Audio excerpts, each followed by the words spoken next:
warahmatullahi wabarakatuh. Perkenalkan, nama saya Sumiati. Nama saya Sarani Sabira. Kami dari 12 IPS 3.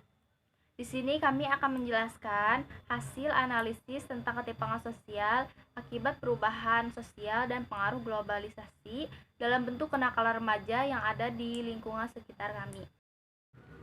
Ketimpangan sosial adalah ketidakseimbangan, ketidaksetaraan, ketidakadilan dalam status dan kedudukan yang dirasakan oleh masyarakat.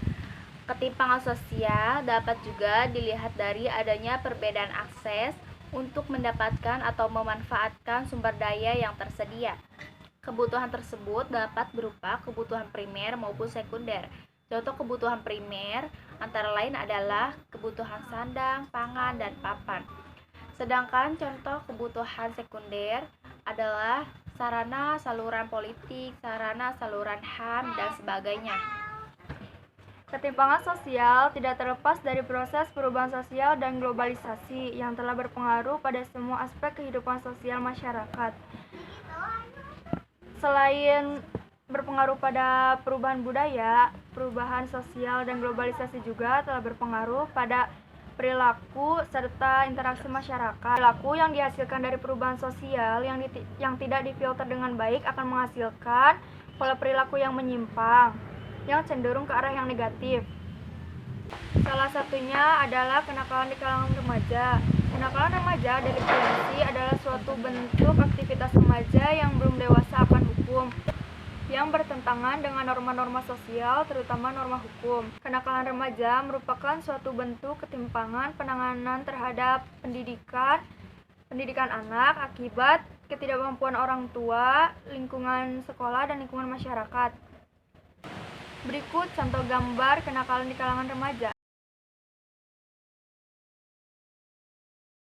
Kedua gambar tersebut menunjukkan tembok dan seragam yang dicoret-coret.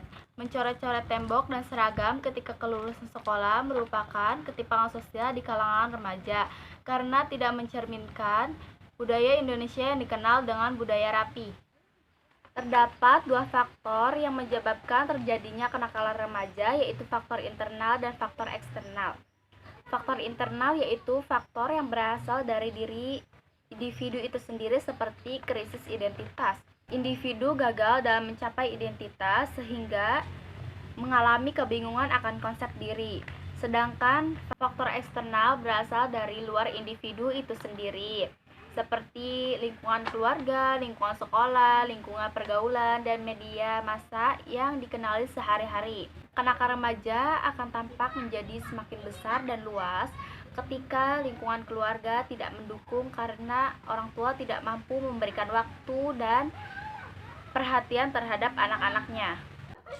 Dampak negatif yang terjadi di kalangan remaja ini memang harus dihindari karena dapat berimbas dan memberikan dampak buruk, seperti tawuran, mencoret-coret pakaian saat kelulusan sekolah. Hal buruk tersebut sangat relatif mudah dilakukan, apalagi jika anak-anaknya mudah terpengaruh dengan hal-hal negatif. Hal ini juga dapat mempengaruhi dan mengganggu orang lain, merusak bangunan milik umum, mencoret-coret fasilitas umum, dan dapat terjadi kriminalitas seperti menjamret dan mencuri, yang tentunya dapat menjerumuskan mereka pada hukum yang membuatnya dipenjara. Dampak positif pada kenakalan remaja ini yaitu remaja jadi lebih banyak teman, baik di kalangan seusianya maupun di kalangan yang lebih dewasa. Mereka juga mudah diterima karena bisa bersosialisasi dengan baik dan beradaptasi dengan lingkungan baik, sehingga mereka memiliki solidaritas yang tinggi dan toleransi satu sama lainnya. Mereka juga akan memiliki pengalaman, pengetahuan, dan minat. Teman baru yang bisa memberikan sebuah semangat, informasi, dan bisa bertukar pikiran menghadapi permasalahan yang ada. Semakin pengetahuan dan wawasannya terbuka, maka membuat mereka semakin mengerti apa yang baik dan apa yang tidak baik, sehingga mereka mampu mengatasi semua masalah dengan kepala dingin. Cara mengatasinya sebaiknya sebagai remaja harus pintar-pintar memilih lingkungan yang tepat dan baik, sehingga tidak mudah terjerumus dalam perilaku yang menyimpang. Remaja harus mempertahankan diri agar tidak mudah terpengaruhi oleh pengaruh buruk yang diberikan oleh teman seumurnya maupun teman sepergaulannya.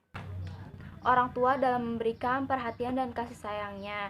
Pengawasan yang intensif, orang tua tidak melarang anaknya untuk bergaul dan berteman dengan teman-teman seumurannya. Dan dukungan hobi anak selama hal tersebut konteks yang positif. Sekian dari kami, kurang lebihnya mohon maaf. Wassalamualaikum warahmatullahi wabarakatuh.